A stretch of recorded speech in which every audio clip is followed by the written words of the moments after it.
Yeah, she saw them. They're out there doing the crandles. They're beaming a poly crandle. Yeah, yeah. I know. And you heard this is their son, right here. Oh. Hi. And one was expecting a baby. Was that you? Yeah. Is that the baby? Yeah, that was her. Little Ruby. Oh, that one in the... Yeah. Is that your third one? Now? No, that's our first. Yeah. My brother has 3. That was the one we were expecting. Yep.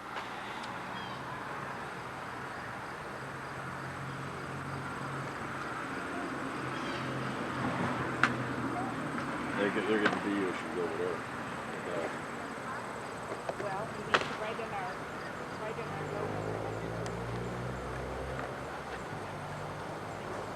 Nice. Nice. Yes. Well, your books are getting hand. Is this where they said to wait?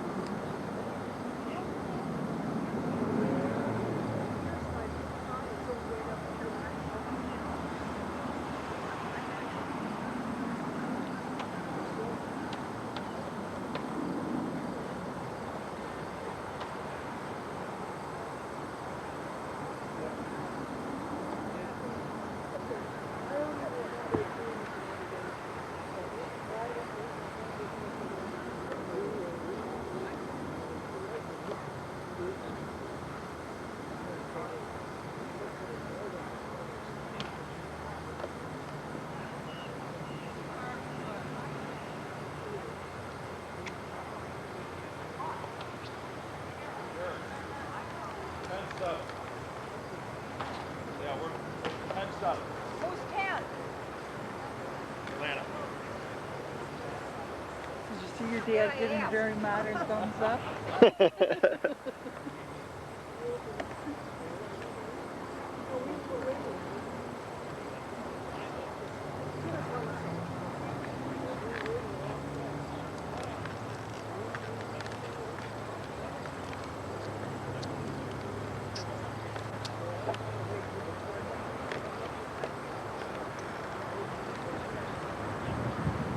Go to the center and I'll give you a little history about the cemetery.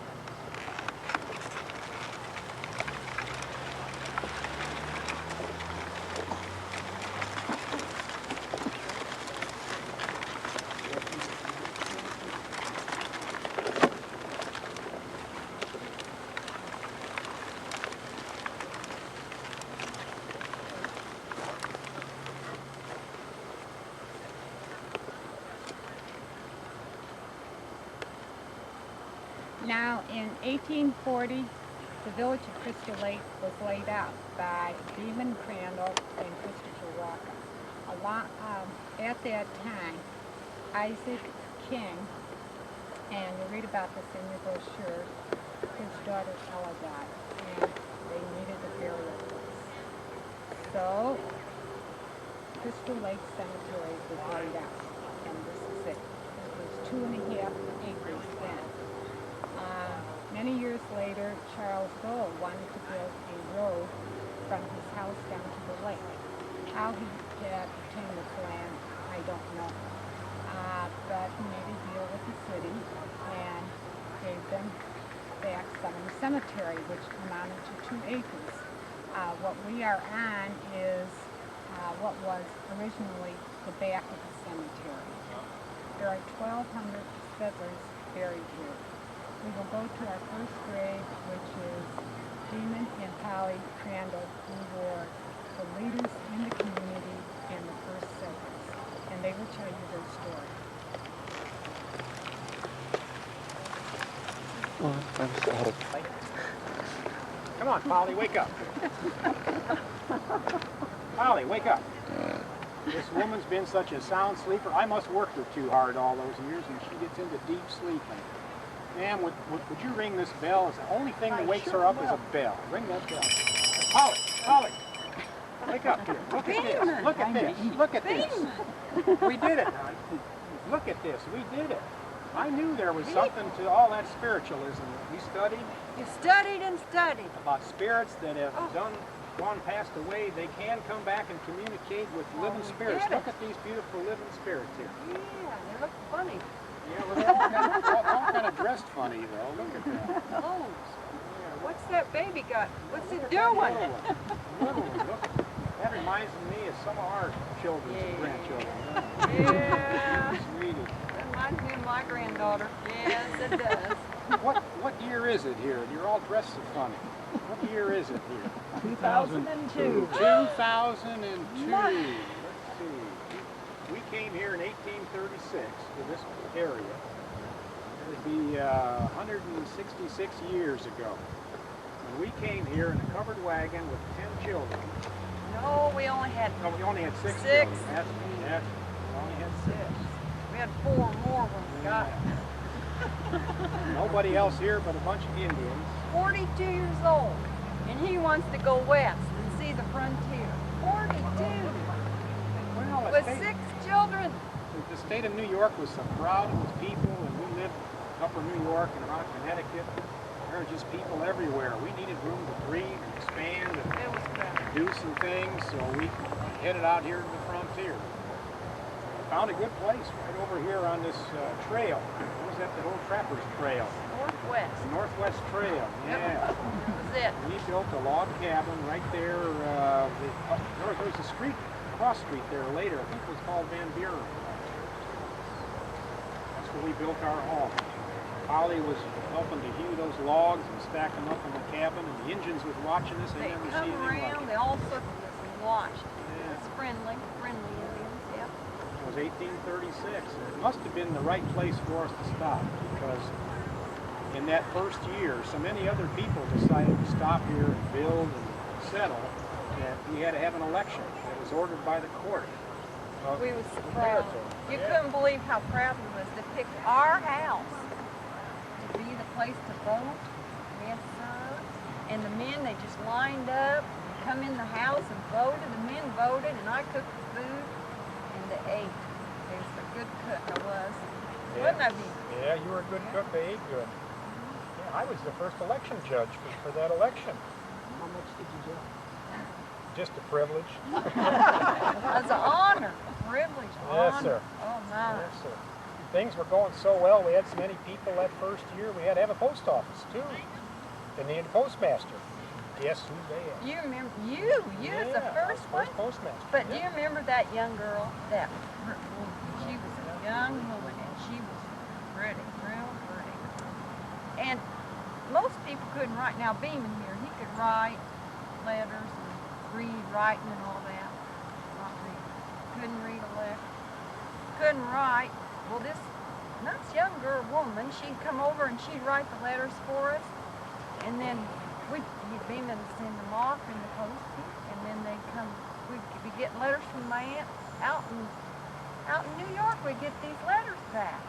Well, I couldn't read them. Well, this young woman, she'd come right over. She'd read that letter for me. It was just wonderful.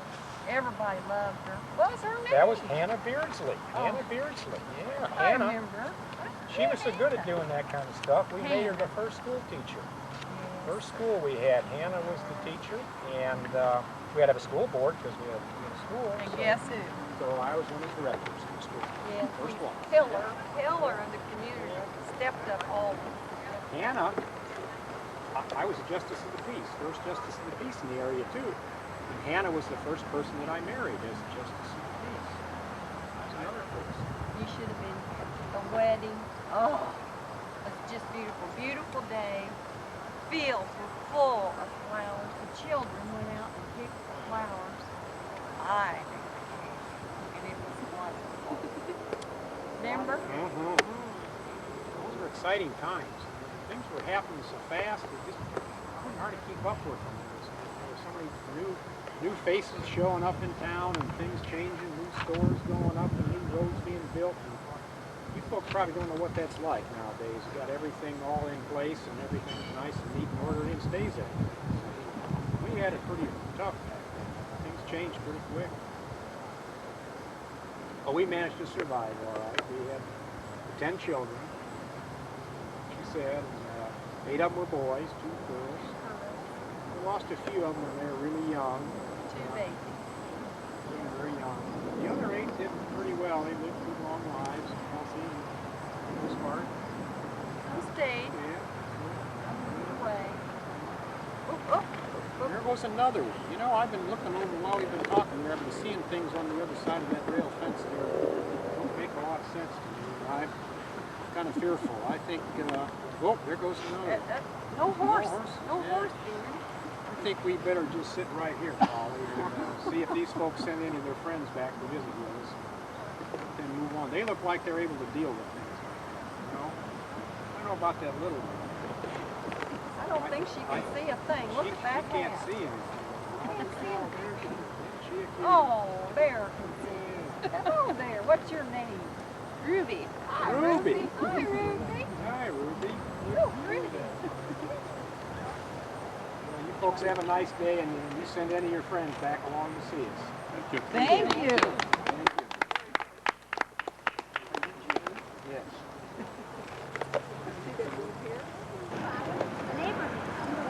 Well, I see that.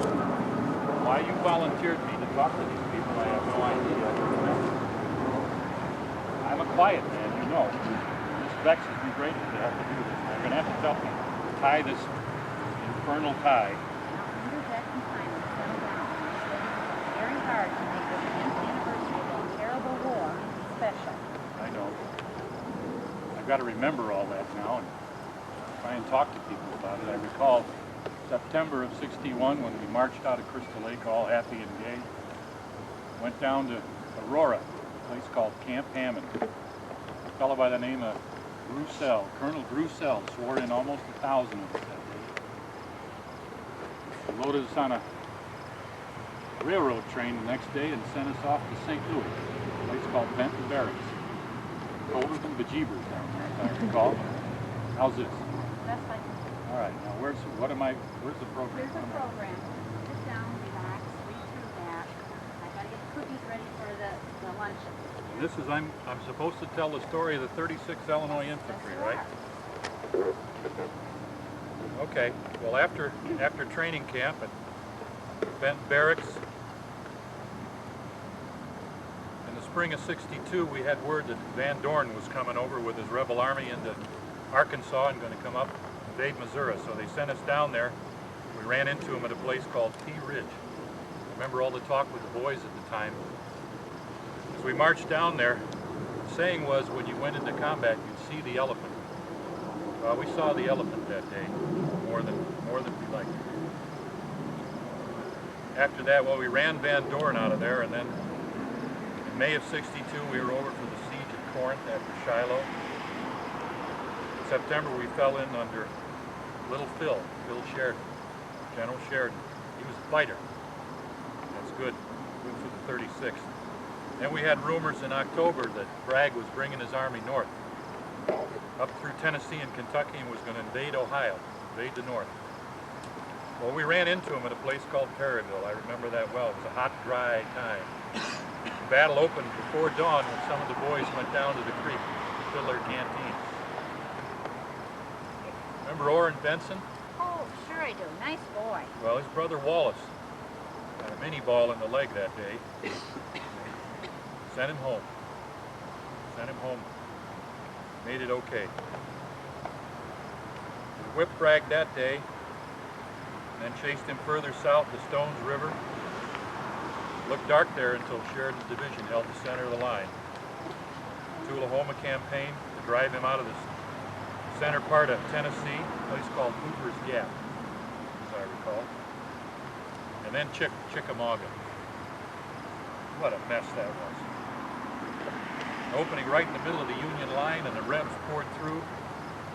General Thomas hadn't held his ground, and a lot more boys gone down that day. We had to fall back to Chattanooga. The Rebs surrounded us there. It was a siege. Weren't nary enough food for anybody. Finally, in November, Grant came over and took charge. Got the supply lines open. Missionary Ridge. started off that morning and little Phil said, take the base of the ridge and hold it. The boys got there and didn't stop. Went all the way to the top. 36 Illinois flag was one of the first planted up there. After that, we chased Bragg south. They call it now the Atlanta Campaign. Resaca, New Hope Church, Kennesaw Mountain, Peachtree Creek. And then the first week of September, Atlanta fell, burned it to the ground. We split off then. That fall, Billy Sherman went back north because Wood had gone north. We caught him at Spring Hill and then again at Franklin. I remember General Thomas, after Franklin, recognized the 36. That day our brigade captured 36 stand of colors.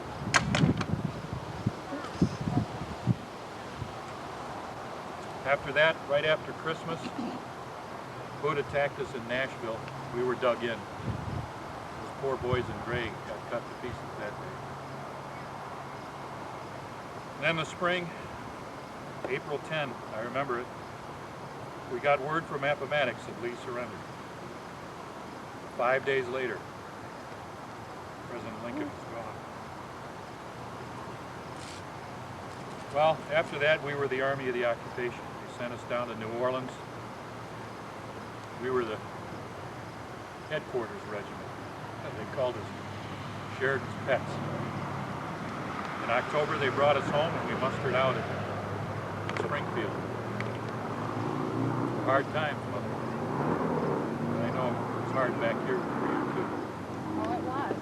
I took little Emma and we went out on the farm with Ma and Pa because all the brothers were down fighting with you so I could help out with chores.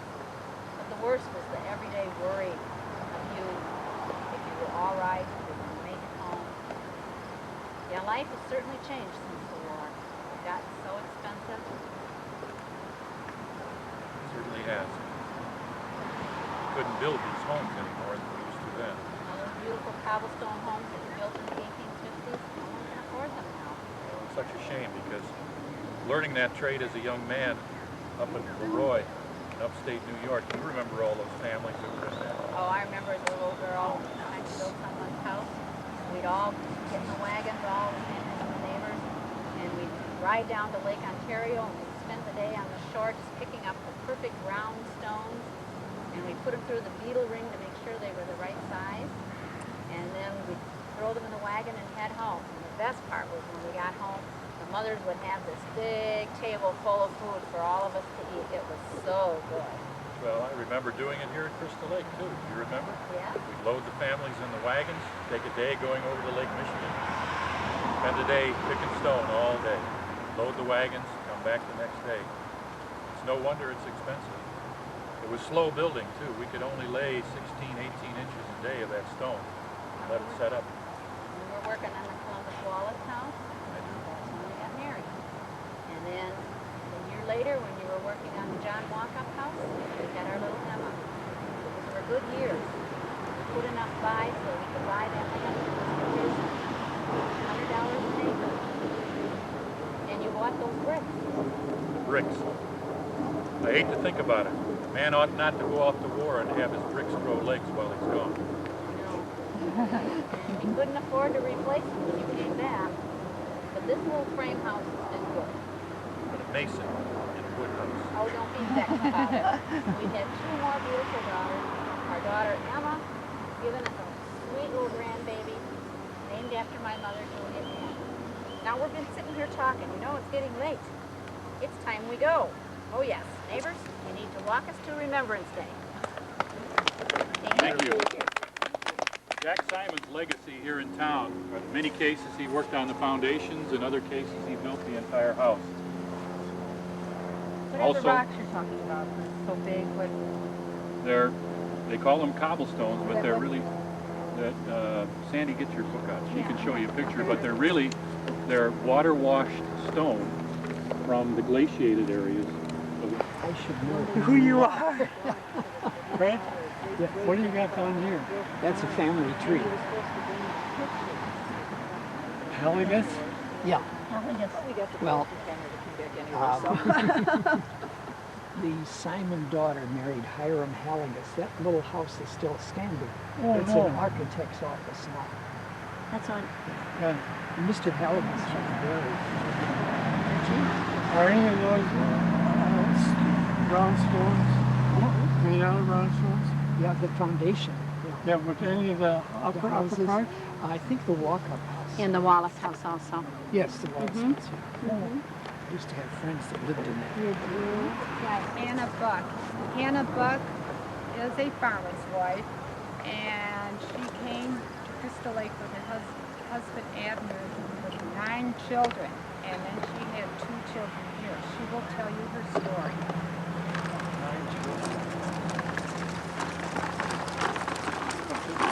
She had a total of 11. Lots of fun, man.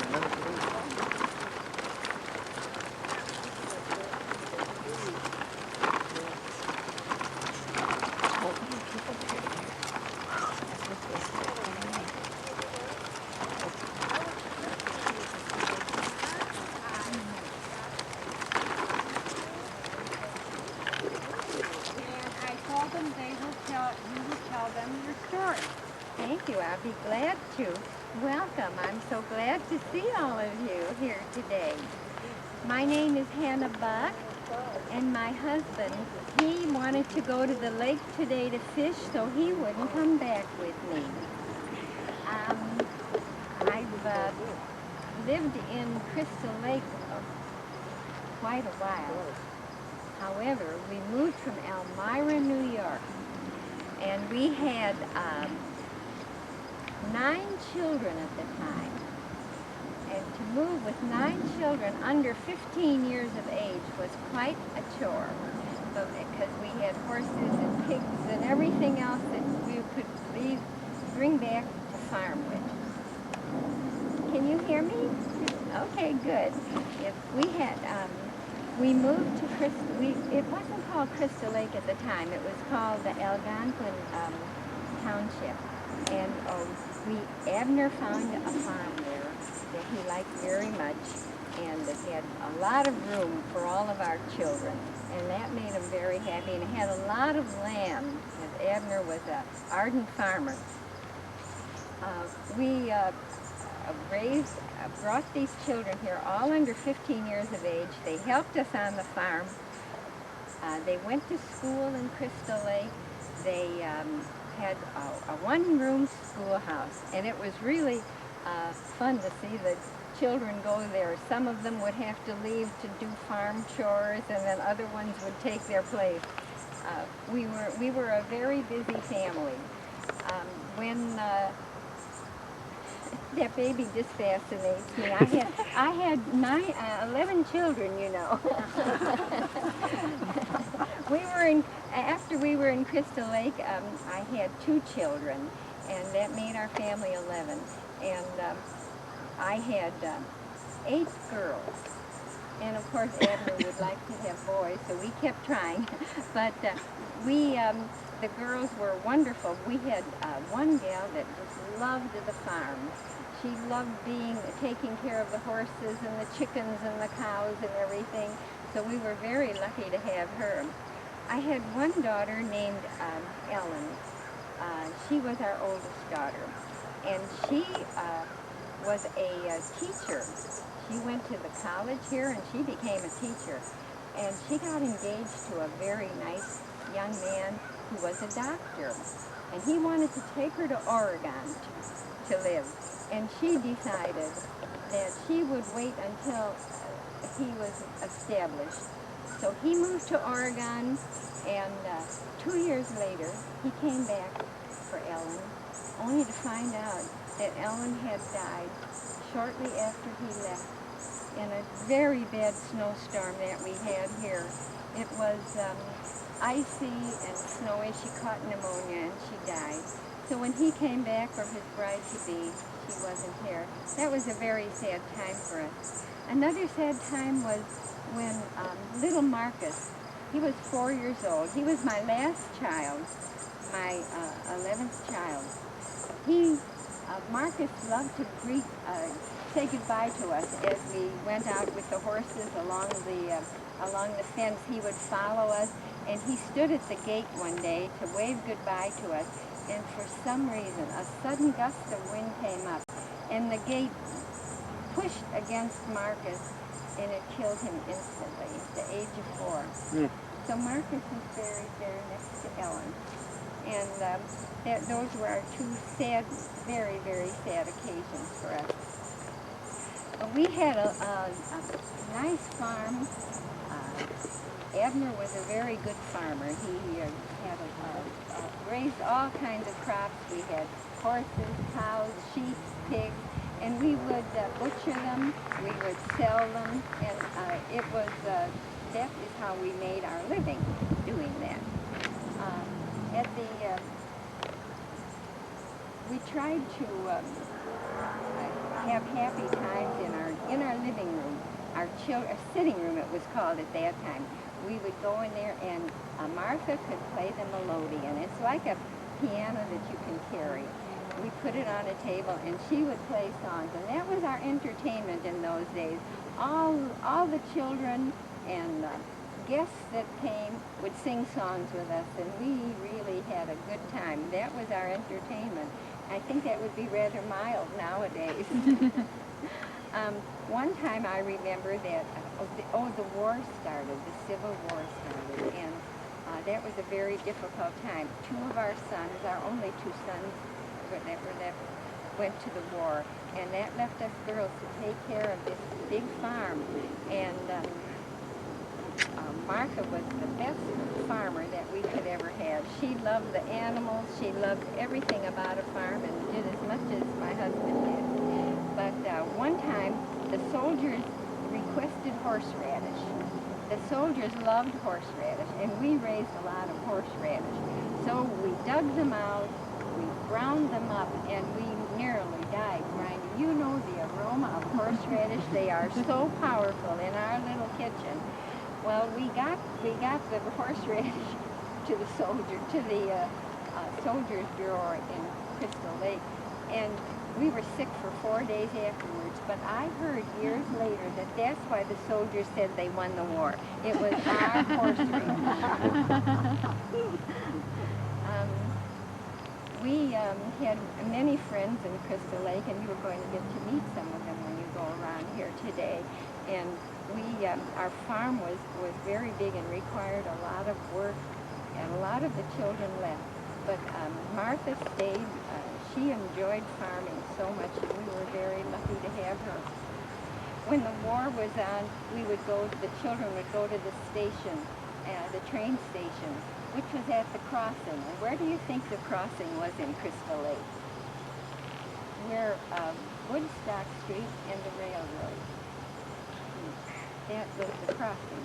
And the children would go there and wait for the train to come and to get the news.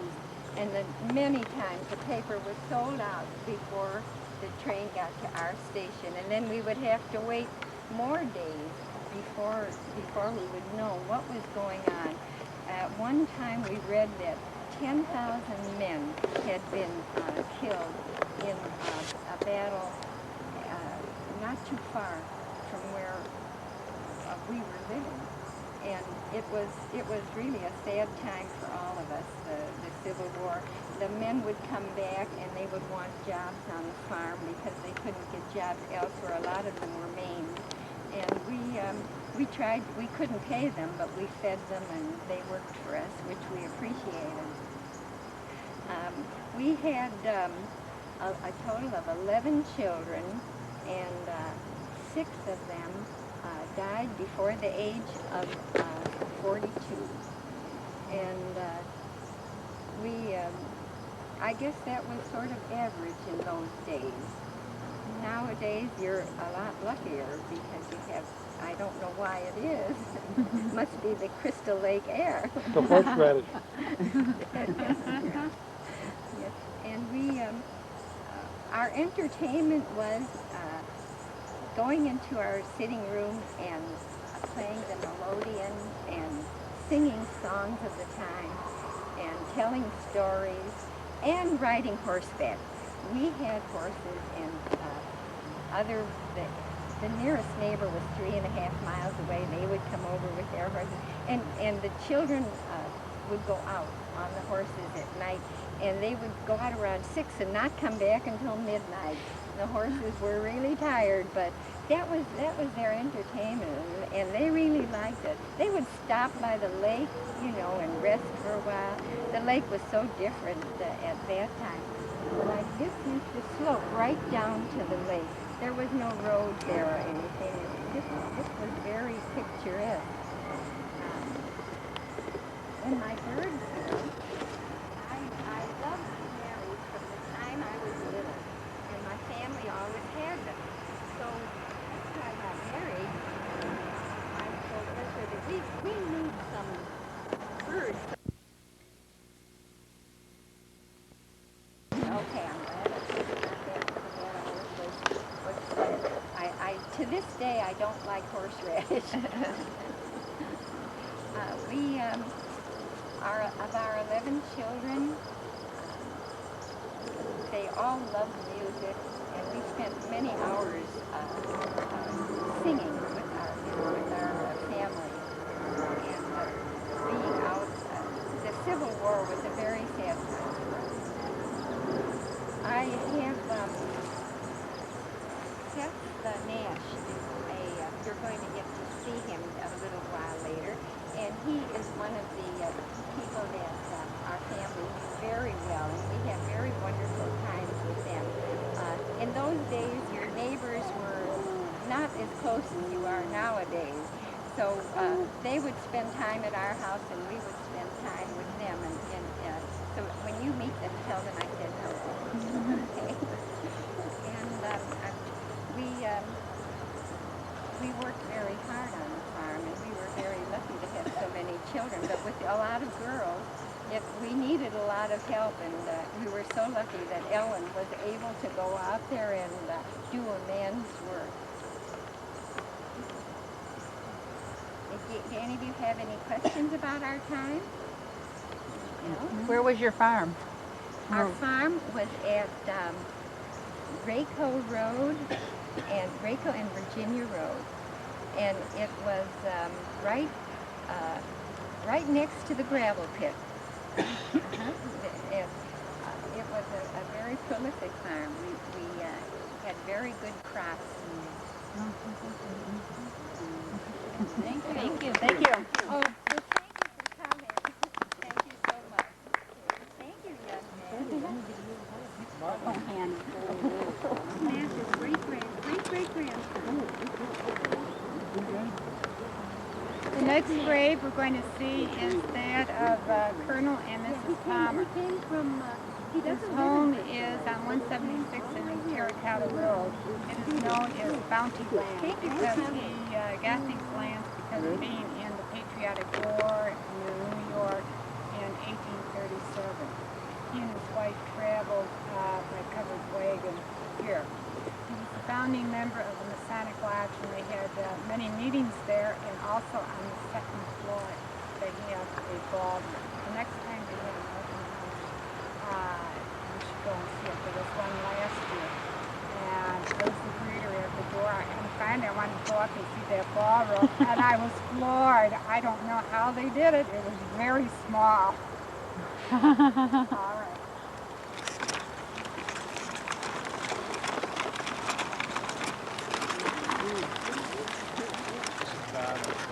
There. Whether for I or they, so we preach. And so ye believe. Now if Christ preached that he rose from the dead, I'll say some... Colonel. I'm reading. Oh, I know Colonel, dear, but we have guests. Oh. I brought some people to meet you. They are slowly coming. There's one more couple that just catch up. Thank you. Now, I will stop reading the scriptures. I'm reading from 15th Corinthians because when we passed away, Reverend Balk, Pastor Balk from Elgin, used the text of 15th Corinthians for his sermon. And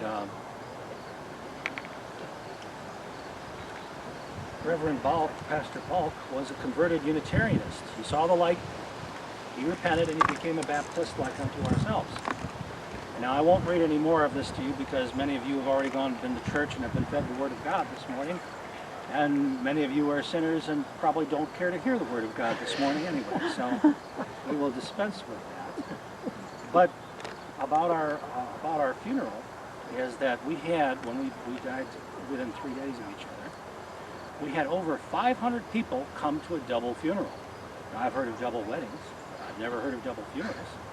And 500 people came. Reverend Ball gave the sermon, and they said it was a great sermon. In fact, it was a sermon to die for. But it's too late for us. Mrs. Palmer, would you tell them about our graduation? Oh, I would just love to. Yes, the Colonel and I lived in Western New York. He was born in 1805. I was born in 1812, one of 12 children. My family name was Gerhardt, and we had a wonderful family there in New York. We were married in New York, and we had 2 of our children there. We had Charlotte, who was born in 1833, and we had John Henry, who was born in 1836.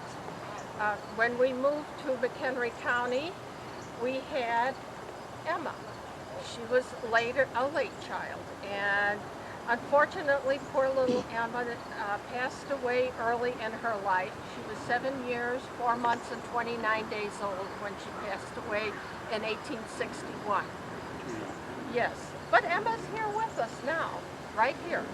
So we are comforted by that. And we came to McHenry County.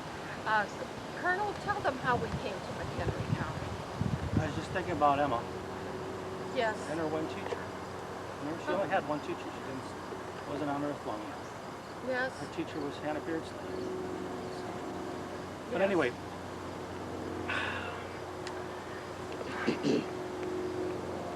I was colonel of the 25th New York State Militia. And well, I guess I have to go back prior to the Patriots War of 1837. In 1812, the United States fought Canada and Great Britain, and there was a lot of skirmishing across the northern borders. And the British came down and they burned the city of Buffalo, or actually most of it, and some of its surrounding. One of the things that would happen is that when a military force starts burning civilian homes and businesses and everything else that are not directly related to a military target, it tends to make enemies for a very, very long time, many, many generations. And so, with that as a context, in about 1835, there were Canadian citizens who wanted to revolt against Great Britain and become an independent nation. And so they didn't have to look far to get sympathy from upstate New Yorkers, because number one, they knew that the British had burned them, and number two, they wanted, if Canada wanted to become a free and independent nation, that was fine with them. So they started sending the Canadians provisions and weapons and cannons that they were probably liberating from state arsenals. Not that that could happen today, but back then, you know, well, Canada and Great Britain particularly was not very favorable to the United States. And it got to be a very bad situation when a British boarding party went on an American vessel, killed one American citizen, set the boat on fire, and then had the boat go over the falls. And so the people were very much up in arms and were ready to go to war. And the government did not want to do that, so they set up a regiment of infantry, a regiment of artillery, and my 25th New York militia. And we were called there to keep the peace, to patrol the border, and just to keep a lid on all of this activity to try to get a political settlement, which they did achieve. And for my role in that, I was given 50 acres of land here in the Northwest Territories. And so we came west and we settled here in Brooklyn Township, which we later, because of my success in the community, we renamed it Nunde after the town in New York that I was born in. Yes, and we came over, 4 families of us came by wagon train. Oh, no. We have been through this before. Yes, we certainly have. It was 4. It was 3. It was the Welches, 2 families of the Williams, and the Palmers. The Williams family counts as one because the father is the patriarch. He brought his son and his wife. That's one family name, one family burial plot. You are German. You understand that? You can always tell a German, but you can't tell them much. Well, I gotta remember that. I don't know, Colonel dear, but all I remember is we came here and you were very successful here. We had the original land, but you were able, by your wonderful abilities to farm, to buy 300 more acres. Very hard work. Very hard work. And we built our house in 1858. Our beautiful house now that people can visit eventually, and you can see it. And it was a wonderful house. We had many parties there. The First Baptist Church here in the area, the Colonel was instrumental in forming that, and our meetings were held in the house. Also, he had the Masonic Lodge was run by or formed by the Colonel, and the meetings were at the house. But I wasn't the master. I wasn't the master of the lodge. We just formed it, Lodge 169 in 1855. And my brethren were there at our funeral. Yes, Nice. they were. And we had the Colonel. I was very proud of him. He had many responsibilities in the community. He was an election judge. He was also the first postmaster of the township. We were very socially and politically active. There's one thing I remember I didn't like. What? In 1850, they started paying bounties for wolf scalps. Yes.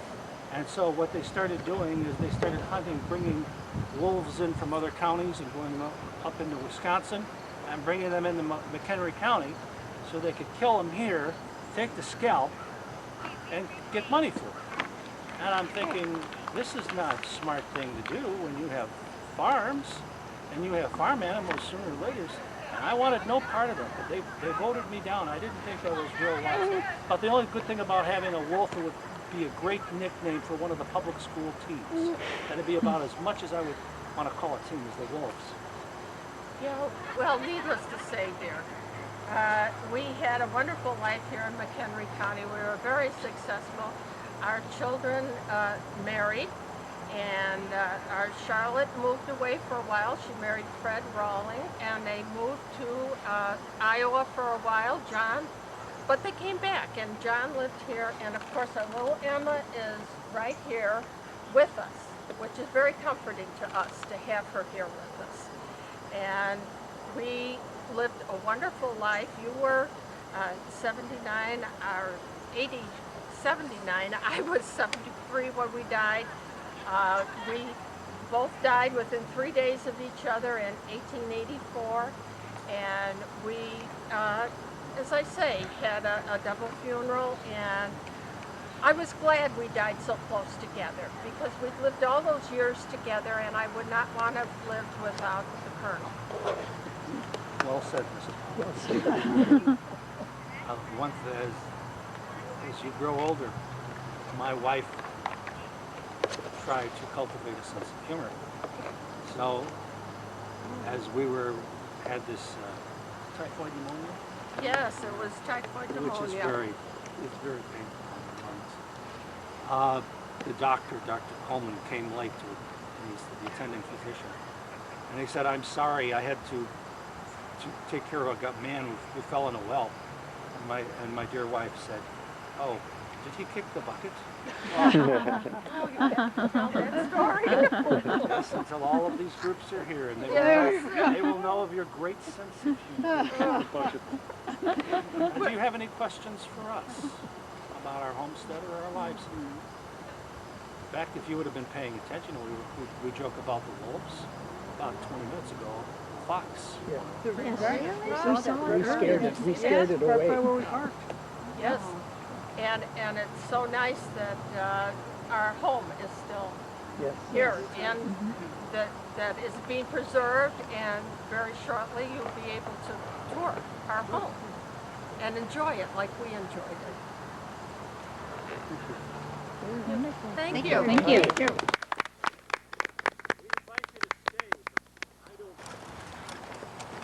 How's everybody today? Good. Yourself?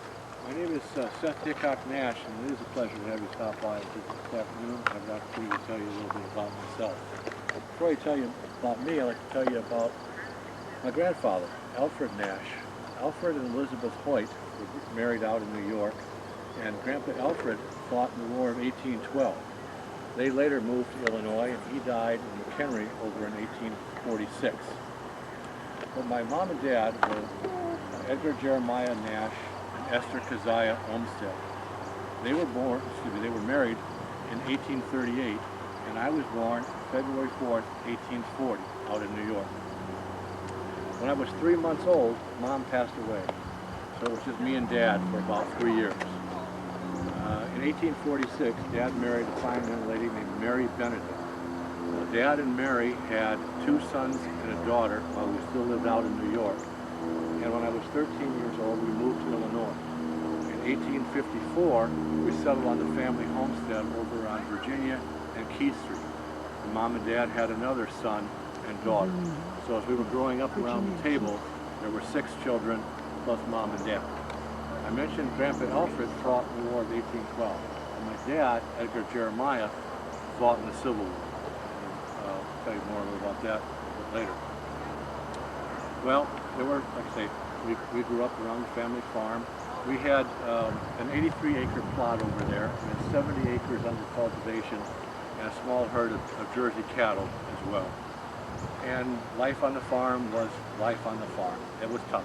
We had a lot of this floating around, a lot of hay, a lot of cattle to take care of, and everything else as well. Well, in 1862, I joined the First Congregational Church down the street over here. And in 1863, I married my lovely bride, Mary Jane Simpson. We were married down we were married at the church. We were not married at the church. We were married down at Dundee. And this is a copy of our marriage from 1863. In the 1860s and 1870s, I served as a church clerk and board of trustees and those type of things. Being involved with the church was very important to us at the time. Didn't have a whole heck of a lot of recreational activities, life on the farm being what it is, but certainly being involved with the church was very important to both Mary and I. We enjoyed working throughout the church. In 1864, I had an opportunity finally to vote for President of the United States. And I voted for 1864. Abraham Lincoln. And I'm proud to say that I stayed a Republican my entire life. A Republican on the ballot, you could count on Seth Nash. That was my role, vote Republican. Well, Mary and I had a couple of children along the way. One of them was Clara. She was born same year we got married. Enough time, everything was okay. And Charles. You'll see our wedding photo in the booklet you've obtained today. You'll also see a copy of our extended family. We have a couple of Clara's children are pictured in there also. Charlotte and I believe it's Louise. We'll tell you more about Charlotte a little bit later. But for the time being, Clara grew up and she married a fellow named William Ellis Jackson. And they in turn are the parents of Charlotte. I'll mention more about her. Well, Clara died in 1958. And this is Clara right over here, our daughter, lovely daughter, with the 2 white carnations. Unfortunately, lovely Mary Jane also passed away. She died in 1896 over on our family farm. She died of consumption. Pretty common in those days, and she was buried through the Flag and Wheeler Funeral Home up on North William Street. 3 years later, I married a lovely young lady, kind of lonely, 1899. I married a gal named Sarah Ashton. You may have heard of the Ashton House in Crystal Lake. Her father was Thomas Ashton, and he ran the Ashton House. You're stopping by and seeing where Sarah grew up, visit the Taco Bell sometimes. That's where the Ashton House was at. In 1910, I passed away, as we all do, because of this stuff right here. Farmer, hay, what could be more natural than that? Unfortunately, I'm riding along in a hay wagon, I hit a rock, I get thrown from the wagon, land, break my third cervical vertebrae, and I die instantly at 70 years old. I led a good life. I really can't complain. Tough times on the farm, as all farmers went through, but there were good times too. Mary Jane, Sarah, our children, I led a pretty good life. But if you follow me over here to Clara, I'll tell you the rest of the story wholeheartedly.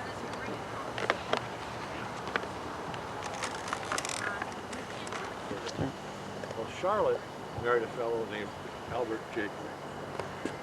And Albert, in 1910, married Charlotte. And they had a son named Roy. And Roy had a son named Bob. And I'm Bob. You knew that. Okay. So how many of you have done your homework then now? Who am I? Yes, great-great-grandson. That's right. This is my great-grandmother. Well, see, I usually say don't look at the book. Maybe you, but if you look straight through here, you may see them, or you may have noticed them when you're over visiting the Crandalls. There's a couple of yellow carnations on the ground over there. Okay. That's Edward Jeremiah. That's father over there, and stepmother Mary Bennett. So I have 1, 2, 3 generations here in the cemetery. And Edward actually was one of my dad's brothers. He died at 3 years old, and they buried him next to Grandma. You've heard the rest of the story?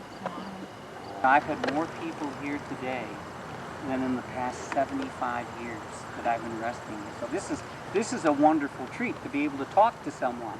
So I hope you don't mind if we spend some time and visit. Are you folks from Crystal Lake? All from Crystal Lake? Where are you from? But you were from Crystal Lake? Yep.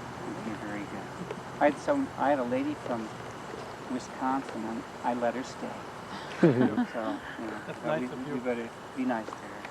But my name is Johann Bueller, and it's very nice to meet you. You must be Kay. Oh boy. Do. How fast. William, nice to meet you. Wait, do you have a Wisconsin? Yeah, we did. Hey, Fred, nice to meet you. Johann was my given name, but some folks call me Judge. I heard that. And the kids, you know what the kids call me? Here come the judge. Candy John. Kids call me Candy. I'll tell you about that. But my friends call me John. Most people call me John, but you can call me John. If you don't mind, if we can visit a while, because I'm kind of a lonely guy, and I've got a lot of time on my hands. And I've heard that Crystal Lake has changed over the years. I first came to cemetery 75 years ago. So I've heard there's been a few changes in the community. So maybe we can catch up on that. But I remember when I first came to Crystal Lake. And I wasn't born here. I wasn't even born in America. I was born in Germany. 1851. And I had a, pardon me? Whereabouts? In, look in your program. In a nice town. There you go, thank you. An old heckler already. Anyway, I had a tough childhood. Both my parents had died when I was just a little boy. So my Uncle John takes me in. And when I'm 14, he says, would you like to go to America? Now you say that to a 14-year-old German boy, he's ready to go. And so before I know it, I'm on a boat in the Atlantic Ocean on my way to America. We arrive in New York. It's 1865. The president is Abraham Lincoln. And everybody is fighting. The Civil War is going on. shortly after that, Abraham Lincoln is assassinated. And I'm wondering, what have I gotten myself into here? Especially when we looked in New York, and we didn't stay long at all, because it was busy, it was crowded, and Uncle John said, let's just go west. Many people were doing so. We just headed west. We bumped into a city called Chicago. And that was a much nicer place. We settled in there. I went to school. I continued to learn the shoemaking trade that I'd started in Germany. And by the time I was 17, I felt I was ready for the war. So I told Uncle John, thank you very much. I'm striking out on my own at 17. I got my shoemaker tools, and I headed northwest from Chicago. That seemed like a good direction to go. And I bumped into a community, little town. It was called Algonquin. Is that still around? Algonquin? Yeah, a little bit. Okay. It's around a little bit? A little bit, you know, little town. So I opened up my shoemaker shop, but I'm a businessman, and I'm always looking for better prospects. And I found the best prospects, guess where? Crystal Lake. So I moved right here. I thought it would be a nice place to be, a nice place to live, and a nice place to do business. So I opened up a grocery store, shoemaker shop. Now, it's over at the corner of Virginia Road. Now, you folks call that Route 14, but it's Virginia Road and Dole Avenue, right on the corner there. There's my shop. I remember Mr. Dole. There was always a big to-do about Mr. Dole's house back then. And guess what? Somebody told me there still is. I don't know how the man does it. But I kept my eyes open for better prospects. Things were going okay there, but down Virginia Road, corner of Virginia and McHenry, there's a house and some lots for sale. And I like that stuff better. So I buy that up. I've got a house, I've got lots, I don't have a general store, which is what I wanted to open. But the German Lutheran congregation just down McHenry Avenue was selling their old schoolhouse. It was built in 1875, it's 1885, it's too small. I was the secretary of the church, so they took my bid. I don't know. And so we moved the whole school down to the corner, fixed it up, did a nice storefront. In fact, you know what they called that corner? Yours. Very good. And so I set up my shop. The general store is small. I had everything from penny candy. That's why the kids call me Candy John. They come and they didn't have a penny. If you can have some. I must admit I had a kind heart. I was a pushover. I sold everything.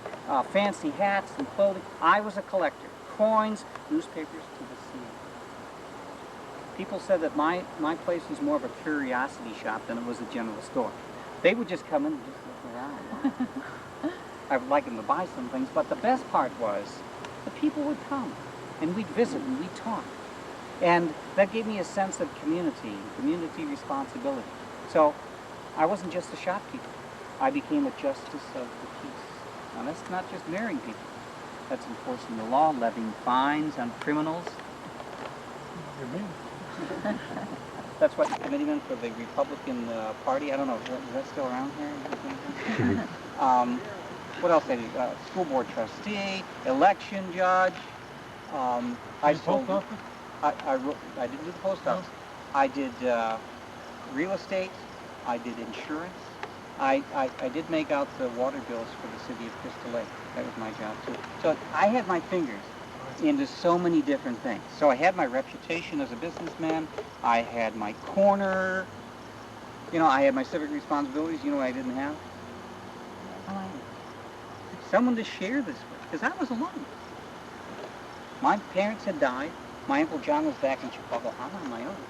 So where do I go? Well, I went to the German Lutheran congregation and I got my building.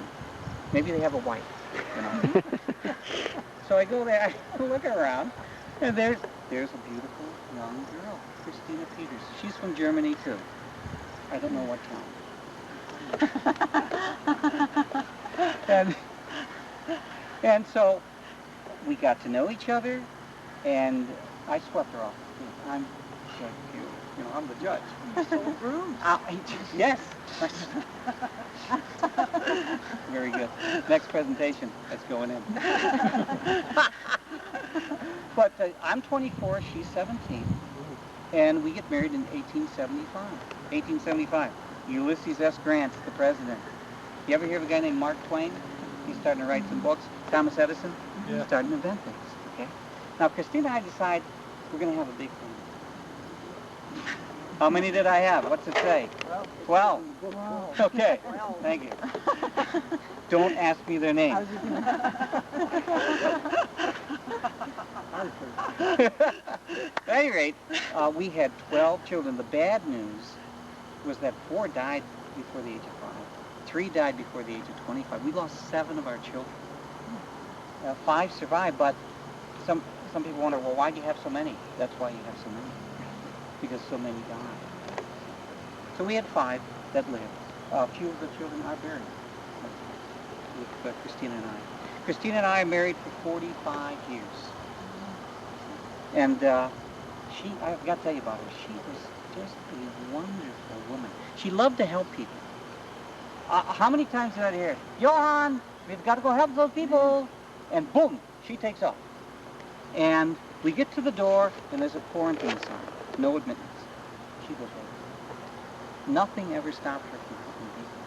And she would stay with people overnight, until they were well. Then she would come back. She did that so many times. And then it came her turn to be sick. 1920. Started with a cough. Called the doctor. She has a fever. It's pneumonia. Within a week, she's dead. It was very, very quick, very sudden. I just didn't know how to react to it. I remember coming to her funeral. And there were more people at Christina's funeral than any other funeral up to that time in history. Why? People loved her. If I was lonely, I missed her, I found another woman, Mary, who's the Kankakee, swept her off her feet. I had brooms in my store. Good Lord! And we only had a few years together, though. One day I'm in my general store, and I just felt strange. Something was wrong in my head. And so the friends helped me over to the house. My house is next door, and the doctor comes. He said, I have a stroke. And he says, just rest. You should be okay. That's what he said. I had another stroke, and in February of 1927, I died. And I've been here ever since, waiting for you to come to heckle me. Okay? But, I had, let me show you something. This is happening. Someone dropped off my obituary. I got to read my own obituary. It's the Crystal Lake Herald, Thursday, February 17th, 1927. And I just want to read a part of it. It's my favorite part. And it says here about me. It says, he liked Crystal Lake and the people here. And that's true. This is a good place to be. I love the community. I love the people. And then it says, and he was entirely satisfied to live and die here. This was the place that I was at. Now, here's my prediction. See if I was right. Now, this is 1927. I predicted this. He predicted that the town would continue to grow and property here would be among the most sought after of any Chicago suburb. Is that right? Don't blame me. It's a prediction, okay? It's not my fault. But I want to thank you for coming, and if you want to take a look at a few things that I have here, picture of Christina and 5 of my children. I've got a postcard here that I sent to my son Walter, and it's got my heading on here. It says, John Bueller, dealer in general merchandise, justice of the peace, notary public, insurance, and many other things. But I want to thank you for coming, because... Thank you. Well, oh, you're welcome. Thank you. Hey. And the food are free. They're everywhere. To the people that donated very, very generously.